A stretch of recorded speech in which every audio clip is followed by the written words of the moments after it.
কুরআন কুরআন কুরআন কুরআন আলহামদুলিল্লাহি রাব্বিল আলামিন ওয়াসসালাতু ওয়াসসালামু আলা সাইয়্যিদিল মুরসালিন আম্মা বা'দ ফাআউযু বিল্লাহি মিনাশ শাইতানির রাজীম বিসমিল্লাহির রহমানির রহিম আসসালাতু ওয়াসসালামু আলাইকা ইয়া রাসূলুল্লাহ ওয়া আলা আলিকা ওয়া আসহাবিকা ইয়া হাবিবাল্লাহ আসসালাতু ওয়াসসালামু আলাইকা ইয়া নবিয়াল্লাহ ওয়া আলা আলিকা ওয়া আসহাবিকা ইয়া নূরাল্লাহ। অনুষ্ঠানের নাম সহজ দর্সে কোরআন। আজ সূরা বাকারার আয়াত নম্বর 139 থেকে কোরআনে পাকের দরস শুনব।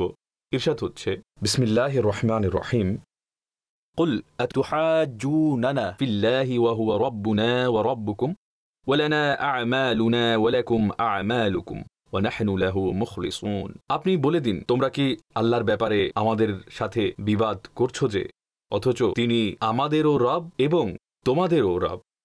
আমাদের আমল আমাদের জন্য আর তোমাদের আমল তোমাদের জন্য, আর আমরা কেবল তারই জন্য।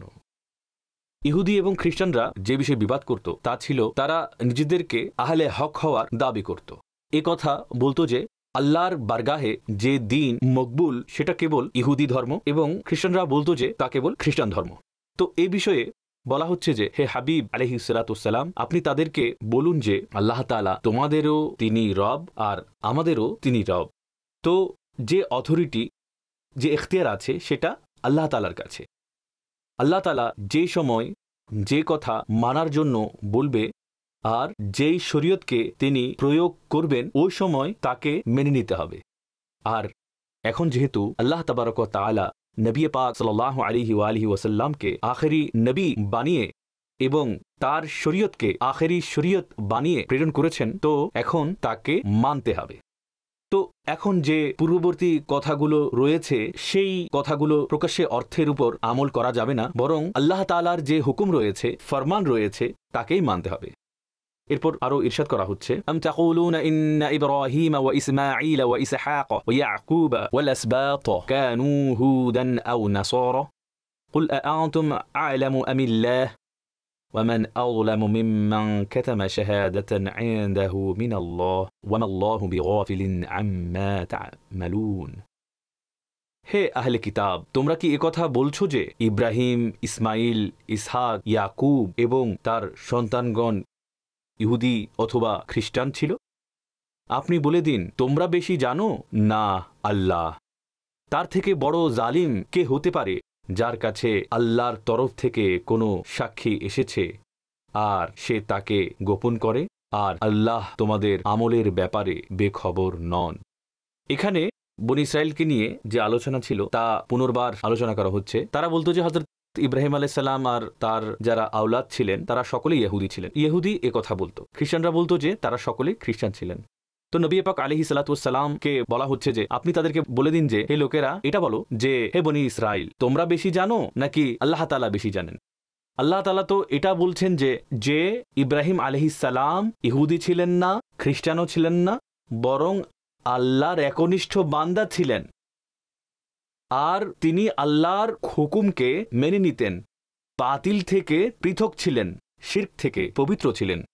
আল্লাহ তাআলা একথা বলছেন যে ইব্রাহিম আলাইহিস সালাম ইহুদি খ্রিস্টান কোনোটাই ছিলেন না, আর তার যে আওলাদ ছিলেন তারাও ইহুদি কিংবা খ্রিস্টান ছিলেন না, আল্লাহর মুখলিস বান্দা ছিলেন। তারা আল্লাহর দ্বীনেরই মান্যকারী ছিলেন। তোমরা উল্টো কথা বলছো। তো এখন এ কথা বলো যে তোমরা বেশি জানো নাকি আল্লাহ তাআলা বেশি জানেন। এর পরবর্তী বিষয়ে বলা হচ্ছে যে আল্লাহ পক্ষ থেকে তাওরাত এবং ইনজিলে নবী পাক আলাইহিস সালাতু ওয়াস সালামের নবুয়তের সিফাত, তার শানের আলোচনা বিদ্যমান রয়েছে এবং তারা তা জানতো। তাদের কিতাবের মধ্যে এই আলোচনা রয়েছে, কিন্তু তা সত্ত্বেও গোপন রাখত। তো বলা হচ্ছে যে এই যে আল্লাহর পক্ষ থেকে একটি সাক্ষ্য রয়েছে তাদের কাছে, কিন্তু তারা সেটা গোপন করছে। তার থেকে বড় জালিম কে হতে পারে যে আল্লাহর তরফ থেকে সাক্ষীকে গোপন করছে? তো সবচেয়ে জালিম হচ্ছে সেই যে আল্লাহর কথাকে গোপন করছে। বলা হচ্ছে যে আল্লাহ তাআলা তোমাদের আমলের সম্পর্কে গাফেল নন, তিনি তোমাদের যে আচরণ তার উপর তোমাদের যেসব আমল রয়েছে এগুলোর বদলা দেবেন। তারপরে বলা হচ্ছে যে তিলকা উম্মাতুন ক্বাদ খালাত লাহা মা কাসাবাত ওয়া লাকুম মা কাসাবতুম ওয়া লা তুসআলুনা আম্মা কানু ইয়ামালুন। তারা ছিল একটি উম্মত যারা গত হয়েছে, তাদের জন্য তাদের আমল এবং তোমাদের জন্য তোমাদের আমল, তোমাদেরকে তাদের কাজের ব্যাপারে কোনো প্রশ্ন করা হবে না। ইরশাদ করা হচ্ছে যে এখন যে আগের লোক গত হয়ে গেছে তাদের ব্যাপার তাদের সাথে চলে গেছে, তাদের আমল তাদের সাথে। তোমরা নিজেদের আমলের চিন্তা করো, তোমাদের আমল কি রকম। তোমাদেরকে নিজের আমলের ব্যাপারে জবাব দিতে হবে, তোমাদের আমল আল্লাহর হুকুমের মোতাবেক হচ্ছে নাকি হয়নি।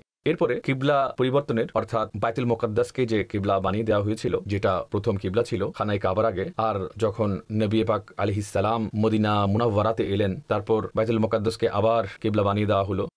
এরপর 17 কিংবা 18 মাস পরে বাইতুল মুকাদ্দাসকে আবারও পরিবর্তন করে খানায়ে কাবাকে কিবলা বানানো হলো। তো এখন যে সকল পরিবর্তন হয়েছে, এই পরিবর্তন নিয়ে যেহেতু ইহুদিদের অনেক বেশি আপত্তি ছিল, মুশরিকরাও অনেক আপত্তি করত, তো এখানে আল্লাহ তাআলা খুব বিস্তারিতভাবে খানায়ে কাবাকে কিবলা বানানো, বাইতুল মুকাদ্দাসের কিবলা পরিত্যাগ করার যে হিকমত রয়েছে তা বর্ণনা করছেন।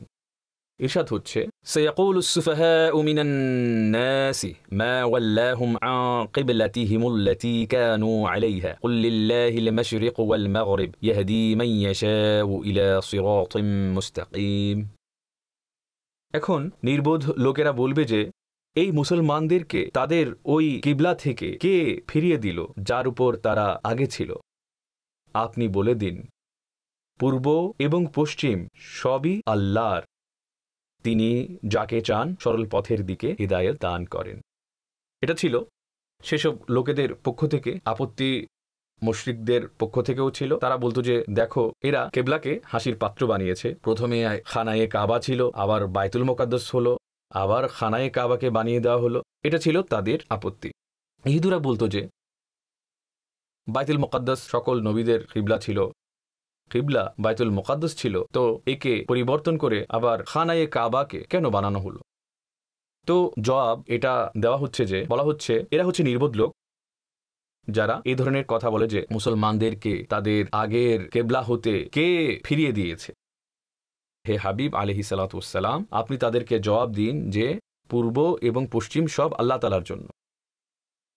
যখন সিজদা করা হয়, যখন কিবলার দিকে মুখ করা হয়, সেটা বাইতুল মুকাদ্দাস হোক অথবা খানায়ে কাবা হোক, তাকে খোদা মনে করা হয় না। খানায়ে কাবাকে সিজদা করি না, মাআযাল্লাহ, খানায়ে কাবাকে খোদা আমরা মনে করি না। খোদা হচ্ছেন তো কেবল আল্লাহ তাআলা, সিজদা তো আমরা কেবল আল্লাহ তাআলাকে করে থাকি। কিন্তু আল্লাহ তাআলা সিজদা করার জন্য একটি দিক, একটি ডিরেকশন বানিয়ে দিয়েছেন। তো এখন ওই দিক কোনটা হবে এটা কেবল আল্লাহর মর্জি।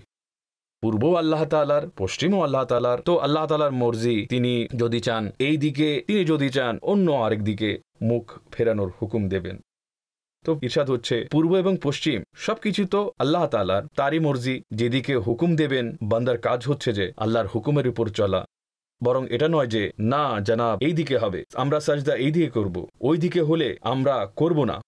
তো বলা হচ্ছে যে এইসব লোকেরা নির্বোধ, যারা আল্লাহর কথাকে পরিত্যাগ করে কেবল ওই কিবলা যেটাকে একবার বানানো হয়েছিল যে না জনাব আমরা একে পরিত্যাগ করব না। তো বলা হচ্ছে যে এরা নির্বোধ লোক। এরপরে খানায়ে কাবাকে কিবলা বানানোর একটা হিকমতের দিকে ইশারা করা হচ্ছে, আর এখানে উম্মতে মুসলিমার শ্রেষ্ঠত্ব বর্ণনা করা হচ্ছে।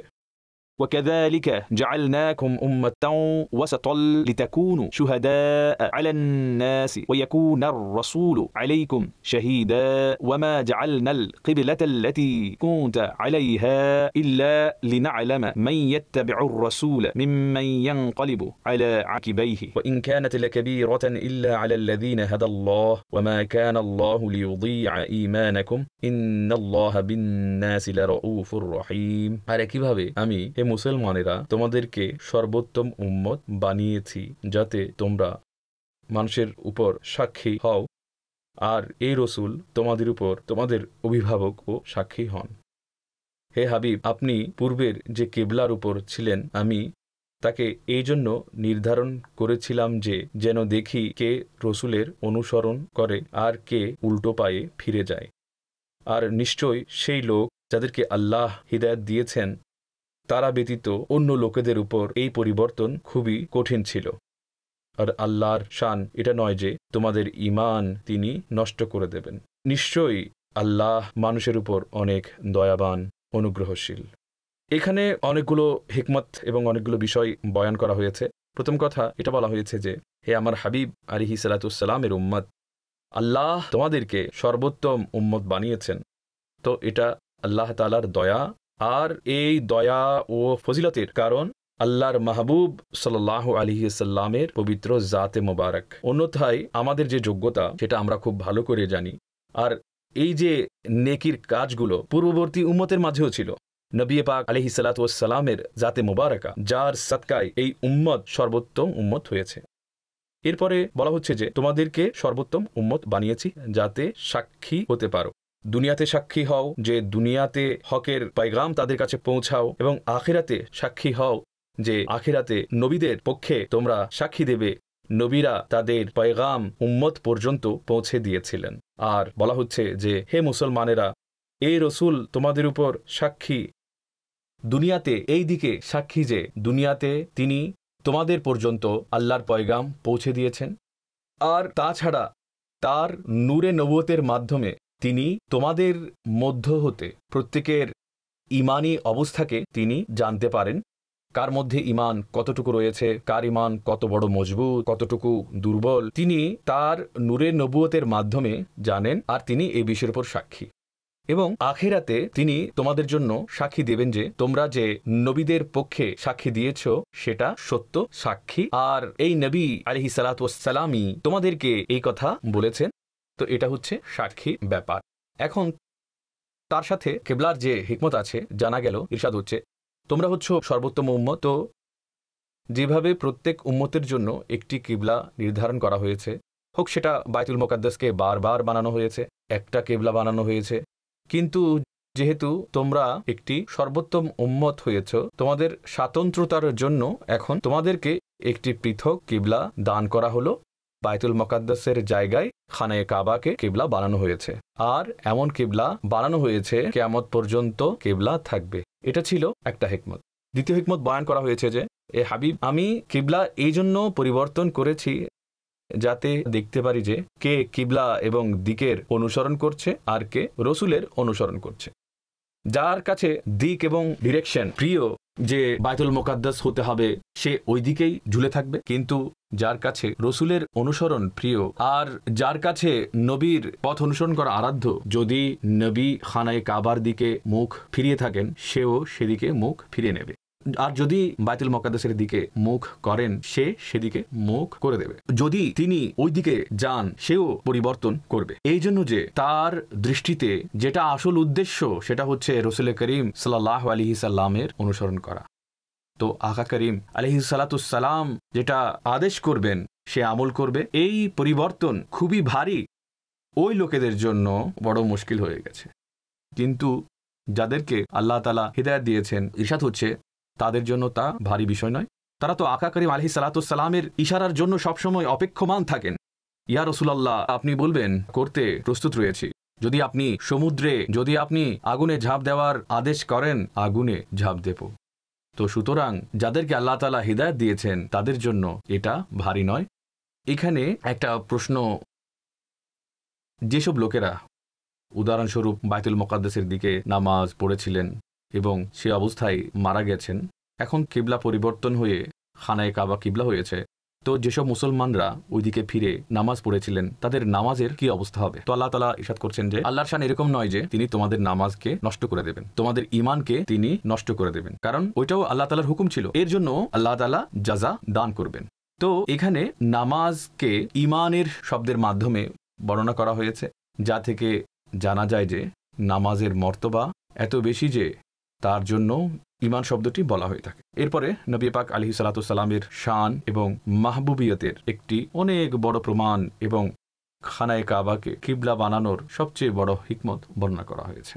ইরশাদ হচ্ছে قد نرى تقلب وجهك في السماء فلنولينك قبلة ترضاها فول وجهك شطر المسجد الحرام وحيث ما كنتم فولوا وجوهكم شطره وإن الذين أوتوا الكتاب ليعلمون أنه الحق من ربهم وما الله بغافل عما يعملون। হে হাবিব, আপনার চেহারা আসমানের দিকে বারবার উত্তোলন করা আমি দেখছি, তো নিশ্চয় আমি আপনাকে ওই কেবলার দিকে ফিরিয়ে দেব যেখানে আপনার সন্তুষ্টি রয়েছে।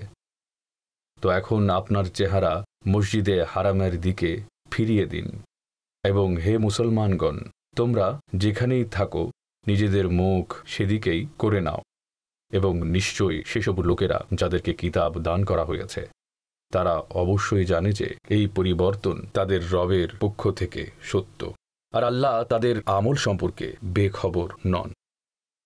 এখানে খানায়ে কাবাকে কেবলা বানানোর সবচেয়ে বড় কারণ যে মাহবুবে করিম সাল্লাল্লাহু আলাইহি ওয়াসাল্লামের অন্তরের আকাঙ্ক্ষা এটা ছিল যে খানায়ে কাবাকে কেবলা বানিয়ে দেওয়া হোক। কারণ আকা করিম আলাইহিস সালাম ছোটবেলা থেকে সেই দিকে ফিরে নামাজ আদায় করতেন, ইবাদত করতেন, এবং নবী পাক আলাইহিস সালামের পূর্বপুরুষগণ হযরতে ইব্রাহিম এবং ইসমাইল আলাইহিস সালামের কিবলাও ছিল এটাই। নবী পাক আলাইহিস সালামের অন্তরের ইচ্ছা ছিল খানায়ে কাবাকে কিবলা বানানো হোক। আল্লাহ তাআলা ইরশাদ করছেন যে হে হাবিব, আপনি যে নামাজের মধ্যে আসমানের দিকে দৃষ্টি উত্তোলন করে তাকাচ্ছেন, আল্লাহর হুকুম কবে আসছে এবং কবে কিবলা পরিবর্তন করে দেওয়া হবে। ইরশাদ হচ্ছে আমি আপনার চেহারার বারবার উত্তোলন করা দেখছি। এখন আপনি নামাজের মধ্যেই আপনার চেহারা ওই কেবলার দিকে ফিরিয়ে দিন যাতে আপনার সন্তুষ্টি রয়েছে, আপনার রেজামন্দি রয়েছে। তো এটা হচ্ছে যে খোদা কি রেজা চাহতে হে দো আলম, খোদা চাহতা হে রেজায়ে মুহাম্মদ। নবী পাক আলাইহিস সালামের সন্তুষ্টি আল্লাহ তাআলার কাছে এত প্রিয় যে, এত আকাঙ্ক্ষিত যে তিনি আরো বলছেন যে এখনই আপনি মুখ ফিরিয়ে দিন। বলা হচ্ছে নামাজের মধ্যে আপনি আপনার চেহারাকে ওই খানায়ে কাবার দিকে ফিরিয়ে দিন। নবী পাক আলাইহিস সালাম নামাজ আদায় করছিলেন, যার নাম এখন মসজিদে জুল কিবলাতান হয়েছে। তো নবী পাক আলাইহিস সালাম ওই মসজিদে নামাজ পড়ছিলেন। নামাজ চলাকালীন এই আয়াত অবতীর্ণ হলো। নবী পাক আলাইহিস সালাম অর্ধেক নামাজ বাইতুল মুকাদ্দাসের দিকে এবং বাকি নামাজ তিনি বাইতুল্লাহ খানায়ে কাবার দিকে করে আদায় করেছিলেন। এবং নামাজ চলাকালীন যখন সরকার আলাইহিস সালাম একদিকে ফিরে নামাজ আদায় করছিলেন এবং খানায়ে কাবা অন্যদিকে, তো আকা করিম আলাইহিস সালাম যখন ওইদিকে মুখ করলেন তো সাহাবায়ে কেরাম ঘুরে সবাই সরকারের পেছনে পৌঁছে গেলেন, নামাজ আদায় করলেন। তারা এ কথা জিজ্ঞেস করলেন না, তারা অপেক্ষা করলেন না যে নামাজের মধ্যে কেন মুখ পরিবর্তন করা হয়েছে, বাস যে হুজুর তার চেহারা ফিরিয়ে নিয়েছেন তো সবাই নিজেদের চেহারা ফিরিয়ে নিলেন। এটা হচ্ছে ইত্তেবা, এটা হচ্ছে সাহাবায়ে কেরামের মুহাব্বত, এটা হচ্ছে সাহাবায়ে কেরামের শান। এবং বলা হচ্ছে যে হে মুসলমানগণ, তোমরা যে স্থানে অবস্থান করো সবাই নিজেদের চেহারা খানায়ে কাবার দিকে ফিরিয়ে দাও, মসজিদে হারামের দিকে ফিরিয়ে দাও। সাথে এটাও বলা হয়েছে যে এই যে তাওরাত এবং ইনজিল যাদেরকে দেওয়া হয়েছে তারা এই কথা জানে যে এই কিবলা পরিবর্তন এটা তাদের রবের পক্ষ থেকে সত্য, কারণ তাদের কিতাবের মধ্যে এটা লেখা ছিল যে আখরি নবী যিনি হবেন তিনি দুই কিবলার দিকে মুখ করে নামাজ আদায় করবেন। এরপর ইরশাদ হচ্ছে ওয়ালাইন আতাইতাল্লাযীনা উতুল কিতাবা বিকুল্লি আয়াতিন মা তাবিউ কিবলাতাক ওয়ামা আনতা বিতাবিইন কিবলাতাহুম ওয়ামা বা'দুহুম বিতাবিইন কিবলাতা বা'দিন ওয়ালাইন ইত্তাবা'তা আহওয়াআহুম মিন বা'দি মা জাআকা মিনাল ইলমি ইন্নাকা ইযাল লামিনাল যালিমিন। আর যদি তোমরা ওই আহলে কিতাবদের কাছে প্রত্যেক নিদর্শন নিয়ে আসো তবুও তারা তোমাদের কিবলার অনুসরণ করবে না, আর না তোমরা তাদের কিবলার অনুসরণ করবে। তারা তো পরস্পর একে অপরের কিবলার অনুসারী নয়। আর হে শ্রোতা, যদি তোমার কাছে জ্ঞান আসার পর তুমি তাদের প্রবৃত্তির অনুসরণ করো তবে ওই সময় তুমি অবশ্যই জালিমদের অন্তর্ভুক্ত হবে। নবী পাক আলাইহিস সালাম তো এটা চেয়েছিলেন যে আহলে কিতাব যারা ছিল তারা একথা মেনে নেয় যে খানায়ে কাবাকে এখন কিবলা বানিয়ে দেওয়া হয়েছে। কিন্তু আল্লাহ তাআলা বলছেন যে হে হাবিব আলাইহিস সালাম, তারা আপনার কিবলার পেছনে কখনোই আসবে না। এরা আপনার এই খানায়ে কাবাকে কিবলা কখনো মানবে না, তো আপনিও তাদের কথা মানবেন না, আপনি তাদের কিবলা ছেড়ে দিন। ইহুদি এবং নাসারা আপনার কিবলাকে কিভাবে মানবে যখন এরা খোদ নিজেরাই একজন আরেকজনের কিবলাকে মান্য করে না? অথচ ইহুদিরাও বাইতুল মুকাদ্দাসের দিকে মুখ করে, খ্রিস্টানরাও বাইতুল মুকাদ্দাসের দিকে মুখ করে, কিন্তু তা সত্ত্বেও এদের দুই পক্ষের কিবলা এক ছিল না। বাইতুল মুকাদ্দাসে ইহুদিদের কিবলা যেটা ছিল সেটা ছিল একটা, খ্রিস্টানদের যেটা কিবলা ছিল সেটা ছিল আরেকটা ভিন্ন। অর্থাৎ একদিকে মুখ করেও এরা এক নয়, একজন আরেকজনকে তারা মানতে পারছে না, তো তারা আপনার কিবলাকে কিভাবে মানবে? তো ইরশাদ হচ্ছে তাদেরকে তাদের অবস্থায় ছেড়ে দিন। আর আহলে ঈমানদেরকে বলা হচ্ছে যে যখন তোমাদের কাছে ইয়াকিনী ইলম নবীর মাধ্যমে চলে এসেছে, তো এখন এরপরে তোমরা ইহুদি এবং খ্রিস্টানদের পেছনে যদি চলো, তো ইরশাদ হচ্ছে যে তবে তোমরা নিজের প্রাণের উপর অত্যাচারকারী হবে। এরপর ইরশাদ হচ্ছে الذين আতাইনাহুমুল কিতাবা ইয়ারিফুনাহু কামা ইয়ারিফুনা আবনাআহুম ওয়া ইন্না ফারীকাম মিনহুম লায়াকতুমুনাল হাক্কা ওয়া হুম ইয়ালামুন। ওই লোকেরা যাদেরকে আমি কিতাব দান করেছি তারা এই নবীকে এইভাবে চেনে যেভাবে নিজের পুত্রদের চেনে, আর নিশ্চয়ই তাদের মধ্যে একটি দল জেনে বুঝে সত্য গোপন করে। এখানে বলা হচ্ছে যে যাদেরকে আমি কিতাব দিয়েছি, অর্থাৎ তাওরাত, ইনজিল যাদেরকে আমি দান করেছি, তারা নবী পাক আলাইহিস সালাতু ওয়াস সালামকে এইভাবে চেনে যেভাবে নিজের সন্তানকে চেনে। মানুষ সন্তানকে চিনতে ভুল করে না। 1,00,000 মানুষ সামনে থাকুক, সেই ব্যক্তি কখনো এটা জিজ্ঞেস করবে না যে ভাই সাহেব আমাকে একটু বলে দিন যে এ আমার সন্তান নাকি নয়, সে সাথে সাথে চিনে ফেলবে। তো ইরশাদ হচ্ছে যে নবী পাক আলাইহিস সালাতু ওয়াস সালাম তার সিফাত এবং তার গুণাবলী, তার চরিত্র, তার শান তাদের কিতাবের মধ্যে এত স্পষ্টভাবে এত খোলাখুলি বর্ণনা করা হয়েছে যে তারা নবী পাক আলাইহিস সালাতু ওয়াস সালামকে দেখেই এত দৃঢ়ভাবে জানে যে ইনি নবী যার কথা আমাদের কিতাবে আছে। এইভাবে চিনত যে যতটুকু তারা নিজের সন্তানকেও চিনত না। নিজের সন্তানের মতো যে বিষয়টি রয়েছে এটা নবী পাক আলাইহিস সালাতু ওয়াস সালামকে তারা চিনত। তো এতটুকু পরিচয় পাওয়া সত্ত্বেও তাদের অস্বীকার করা ব্যাপারে বলা হচ্ছে যে তাদের একটি দল সত্যকে জেনে বুঝে গোপন করত। তো তাদের এই অভ্যাস, তাদের এই কর্মকাণ্ডের এরকম ছিল যে যার কারণে তারা সত্যকে গ্রহণ করত না। সন্তানের মতো চিন্ত সেটা কিরকম? তো খোদ যেসব ইহুদি মুসলমান হয়েছিলেন তাদের একটা জবাব এটা ছিল যে বিষয় হলো এই, আমরা নিজেদের সন্তানদেরকে চিনি এই কারণে যে আমাদের স্ত্রী আমাদেরকে বলেছে যে এটা তোমার সন্তান, স্ত্রী বলেছে এটা তোমার সন্তান, অন্যথায় বাস্তব অবস্থা কি সেটা কেবল আল্লাহ জানে। আর যারা প্রকাশ্য যে কাজকর্ম রয়েছে, কোনো যদি খেয়ানত হয়ে থাকে তো স্ত্রী যেহেতু বলেছে তো আমরা সেটা মেনে নেই। কিন্তু নবী পাক আলাইহিস সালাতু ওয়াস সালামের নবী হওয়ার বিষয়টি তাদের কিতাবে আল্লাহ তাআলা ইরশাদ করেছেন যাতে ভুল হওয়ার সুযোগ নেই। এই জন্য নবী পাক আলাইহিস সালাতু ওয়াস সালামের পরিচয় সন্তানকে চেনার মতো বরং তার থেকে আরও বেশি ছিল।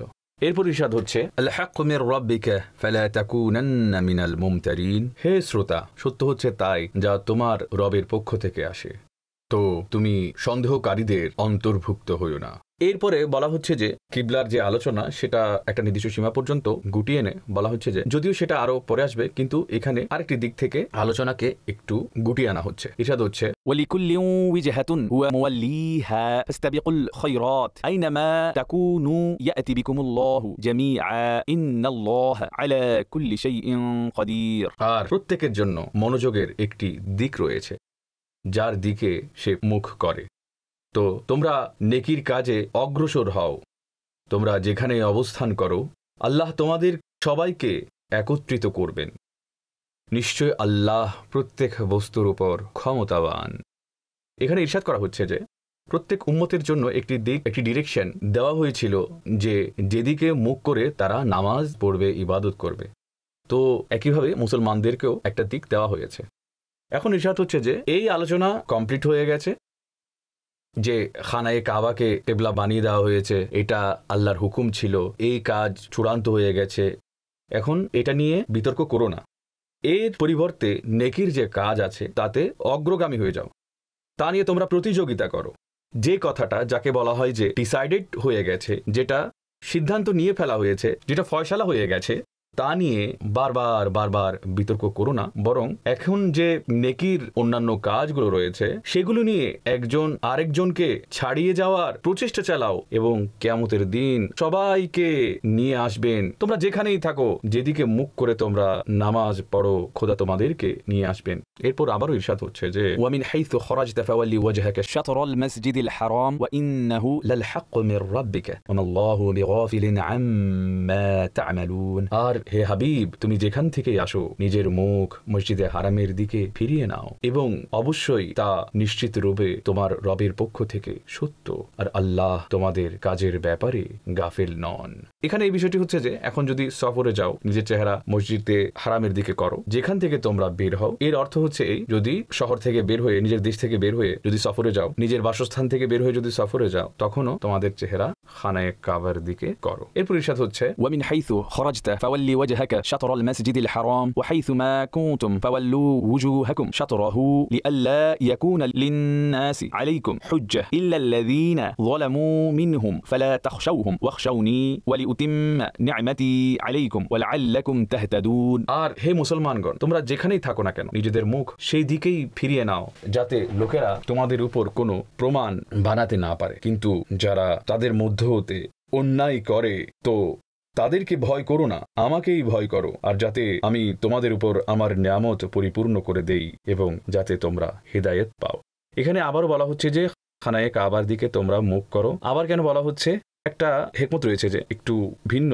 এখানে নবী পাক আলাইহিস সালাতু ওয়াসসালামকে বলা হচ্ছে যে মসজিদে হারামের দিকে আপনি মুখ ফিরিয়ে নিন। মুসলমানদেরকে বলা হচ্ছে যে তোমরাও মসজিদে হারামের দিকে মুখ ফিরিয়ে নাও। কেন?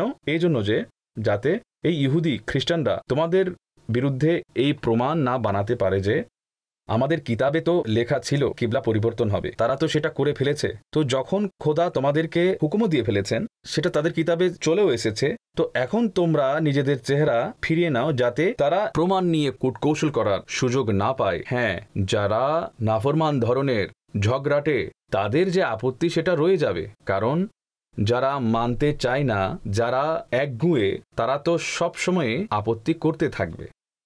ইরশাদ হচ্ছে যে পরিবর্তন করার কারণে তাদেরকে ভয় পেও না যে তারা এই আপত্তি তুলবে। আল্লাহ তাআলা ইরশাদ করছেন যে আমাকে ভয় করো, মানুষের ভয়ে আমল পরিত্যাগ করো না, যে মানুষ কি বলবে। যেমন আজকাল এটা হতে দেখা যায় অনেক নেকির কাজ অনেকে ছেড়ে দেয় যে মানুষ কি বলবে।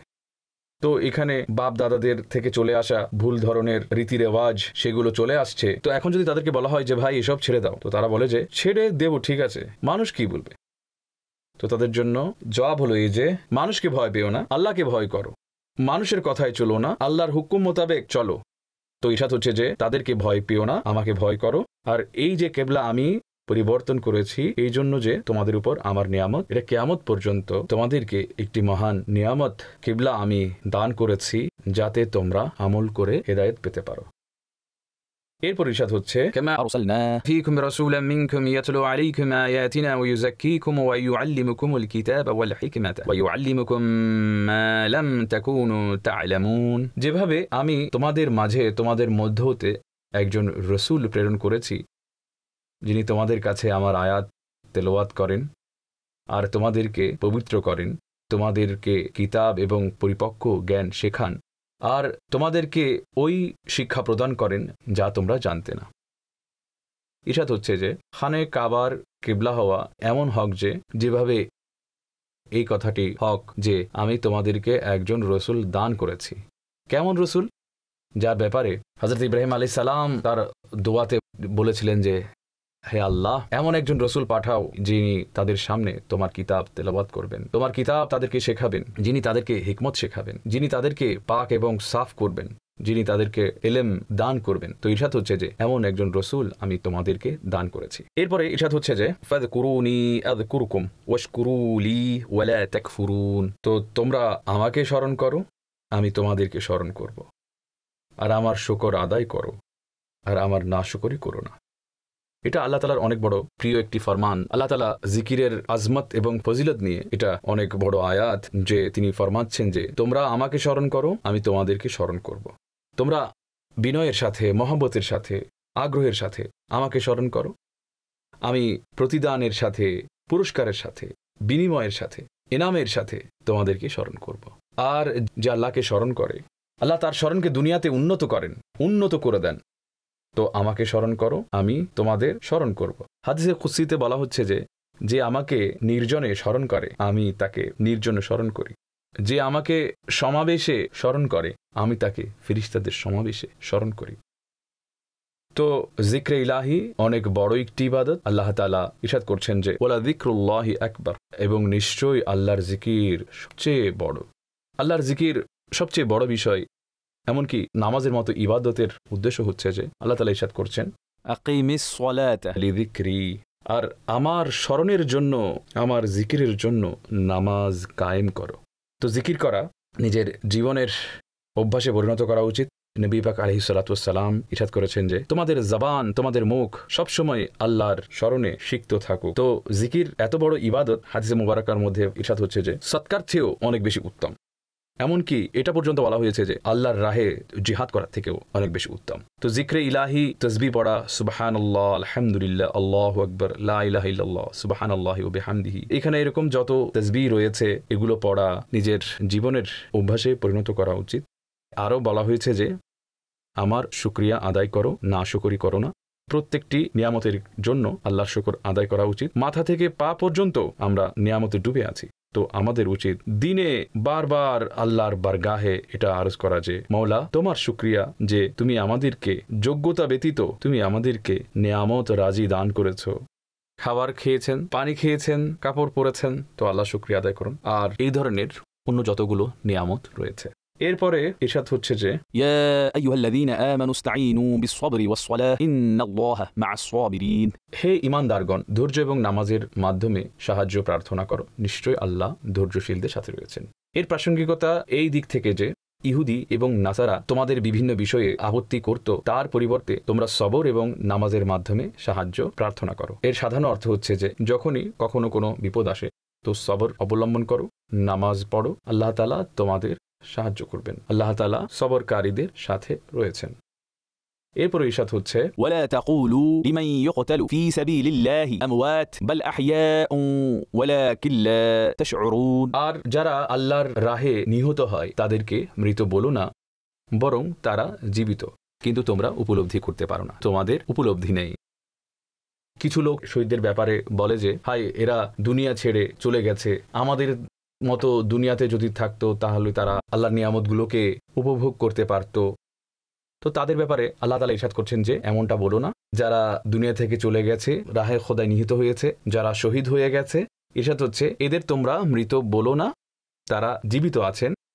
তোমাদের এটা জানা নাই যে আল্লাহ তাআলা তাদেরকে কেমন শানদার জীবন দান করেছেন, তোমরা তাদেরকে মৃত বলো না।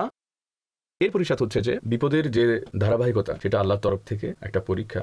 তো ইরশাদ হচ্ছে وَلَنَبْلُوَنَّكُمْ بِشَيْءٍ مِّنَ الْخَوْفِ وَالْجُوعِ وَنَقْصٍ مِّنَ الْأَمْوَالِ وَالْأَنفُسِ وَالثَّمَرَاتِ وَبَشِّرِ الصَّابِرِينَ, আর নিশ্চয়ই আমি তোমাদেরকে অবশ্যই কিছু ভয়, ক্ষুধা এবং কিছু সম্পদ এবং প্রাণ ও ফসলের ক্ষতির মাধ্যমে পরীক্ষা করব, আর ধৈর্যশীলদেরকে সুসংবাদ শোনান।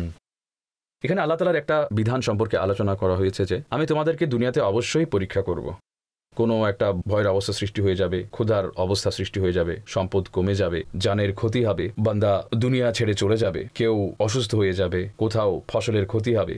তো বলা হচ্ছে এই সব বস্তুর মাধ্যমে আমি তোমাদেরকে পরীক্ষা করব, এগুলোর মাধ্যমে পরীক্ষা করব, তোমরা অবশ্যই সবর করবে। আর যে সবর করবে বলা হচ্ছে তার জন্য সুসংবাদ শুনিয়ে দিন। সবরকারী কারা? ইরশাদ হচ্ছে আল্লাযীনা ইযা আসাবাতহুম মুসিবাতুন ক্বালু ইন্না লিল্লাহি ওয়া ইন্না ইলাইহি রাজিউন, ওইসব লোক তাদের উপর যখন বিপদ আসে তারা বলে আমরা আল্লাহর জন্যই আসে, তখন তারা বলে যে আমরা তো আল্লাহর জন্যই এবং আমরা তার দিকেই ফিরে যাব।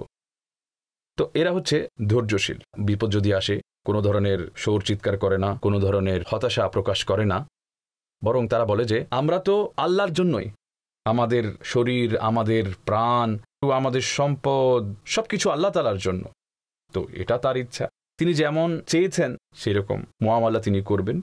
তো ইরশাদ হচ্ছে যে এরা হচ্ছে সবরকারী, আর যে সবর করে তার জন্য কি পুরস্কার রয়েছে? ইরশাদ হচ্ছে উলাইকা আলাইহিম সালাওয়াতুম মির রাব্বিহিম ওয়া রাহমাহ ওয়া উলাইকা হুমুল মুহতাদুন। ইরশাদ হচ্ছে এরা হচ্ছে তারা যাদের পর তাদের রবের পক্ষ থেকে দরুদ রয়েছে এবং রহমত, আর এরা হেদায়েত প্রাপ্ত লোক। এরা হচ্ছে সেই সবরকারীরা যাদের উপর তাদের রবের পক্ষ থেকে দরুদ দ্বারা এখানে উদ্দেশ্য হচ্ছে যে রহমত এবং মাগফিরাত। তো তাদের উপর আল্লাহ তাআলার রহমত অবতীর্ণ হয়, আল্লাহ তাআলার মাগফিরাত তাদের উপর অবতীর্ণ হয়, আর এইসব লোকেরা হেদায়েত প্রাপ্ত। এদেরকে আল্লাহ তাআলা হেদায়েতের তৌফিক দান করেছেন। এরপর ইরশাদ হচ্ছে ইন্নাস সাফা ওয়াল মারওয়াতা মিন শাআইরিল্লাহ ফামান হাজ্জাল বাইতা আও ইতামারা ফালা জুনাহা আলাইহি আন ইয়াতাওয়াফা বিহিমা ওয়া মান তাতাওয়া খায়রান ফাইন্নাল্লাহা শাকিরুন আলিম। নিশ্চয়ই সাফা এবং মারওয়া আল্লাহর নিদর্শন সমূহের অন্তর্ভুক্ত। তো যে ব্যক্তি এই ঘরের হজ অথবা উমরা করবে তার জন্য কোনো গুনাহ নেই যে সে এই দুই স্থানকে প্রদক্ষিণ করবে। আর যে ব্যক্তি নিজের পক্ষ থেকে কল্যাণ করে তো নিশ্চয়ই আল্লাহ তাআলা নেকির বদলা প্রদানকারী এবং অবগত। এখানে হচ্ছে সাফা মারওয়ার কথা বলা হয়েছে। সাফা মারওয়া দুইটি পাহাড় যেগুলো খানায়ে কাবার নিকটে অবস্থিত এবং যেটার মধ্যখানে হযরত হাজরা রাদিয়াল্লাহু তাআলা আনহু প্রদক্ষিণ করেছিলেন হযরত ইসমাইল আলাইহিস সালাতু ওয়াস সালামের জন্য পানি খোঁজার জন্য।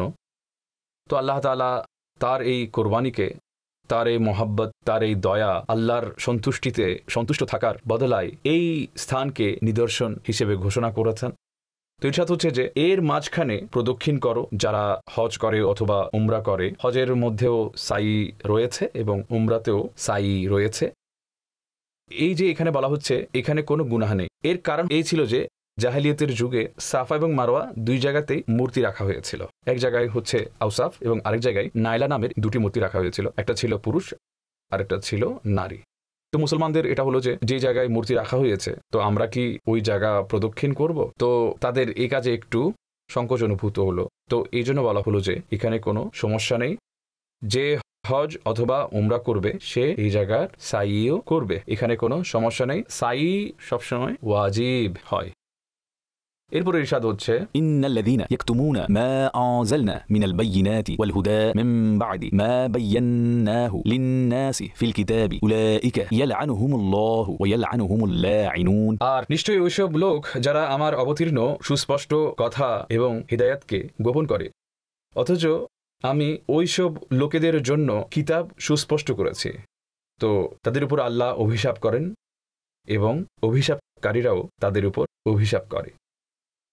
তো আল্লাহ যখন কিতাব দান করেছেন তাতে নিজের কথা তিনি বলেছেন, নিদর্শন সমূহ বর্ণনা করেছেন। তো এখন যে আল্লাহর কিতাবকে গোপন করবে তো ইরশাদ হচ্ছে তার উপর আল্লাহর অভিশাপ এবং অভিশাপকারীদেরও অভিশাপ, অর্থাৎ ফেরেশতাদেরও লানত এবং যারা সালেহিন রয়েছেন তাদেরও। হ্যাঁ, কিন্তু কাদের উপর নয়? যারা তওবা করে। তো ইরশাদ হচ্ছে ইল্লাল্লাযীনা তাবু ওয়া আসলাহু ওয়া বায়্যানু ফাউলাইকা আতুবু আলাইহিম ওয়া আনা আত-তাওয়াবুর রহিম। কিন্তু ওইসব লোকেরা যারা তওবা করে, সংশোধন করে এবং গোপন করা কথাগুলো প্রকাশ করে তো আমি তাদের তওবা কবুল করব, আর আমি অধিক তওবা কবুলকারী এবং দয়াবান। তো যারা নিজের আমল থেকে তওবা করে এবং যারা আল্লাহর গোপন কথাগুলো প্রকাশ করে দেয় তো ইরশাদ হচ্ছে যে তাদের তওবা আমি কবুল করে নেব। এরপর ইরশাদ হচ্ছে ইন্নাল্লাযীনা কাফারু ওয়া মাতু ওয়া হুম কুফফারুন উলাইকা আলাইহিম লা'নাতুল্লাহি ওয়াল মালাইকাতি ওয়ান নাসি আজমাইন। নিশ্চয়ই যেসব লোকেরা কুফর করেছে এবং কাফির হয়ে মারা গেছে তো তাদের উপর আল্লাহ, ফেরেশতা এবং মানুষ সবার লানত রয়েছে। খালিদিনা ফিহা লা ইউখাফফাফু আনহুমুল আযাবু ওয়া লা হুম ইউনযারুন। তারা চিরদিন তাতে অবস্থান করবে, তাদের উপর আযাব হালকা করা হবে না এবং তাদের কোনো অবকাশ দেওয়া হবে না। এই পরিণতি ওইসব লোকেদের যারা কুফর অবস্থায় মারা গেছে। তো শেষ অবস্থা সবচেয়ে গুরুত্বপূর্ণ বিষয়। ঈমানের হিফাজত, ঈমানের উপর মৃত্যু হওয়া সবচেয়ে বড় বিষয়। এটা হচ্ছে যে কুফর অবস্থায় মরবে তার উপর আল্লাহর লানত থাকবে, আল্লাহর ফেরেশতাদের লানত থাকবে এবং তার উপর সকল মানুষের লানত থাকবে। আল্লাহ তাআলা আমাদের মৃত্যু ঈমানের উপর দান করুক এবং আমাদের ঈমানকে হিফাজত করুক। আমিন বিজাহিন নবীল আমিন সাল্লাল্লাহু তাআলা আলাইহি ওয়াসাল্লাম।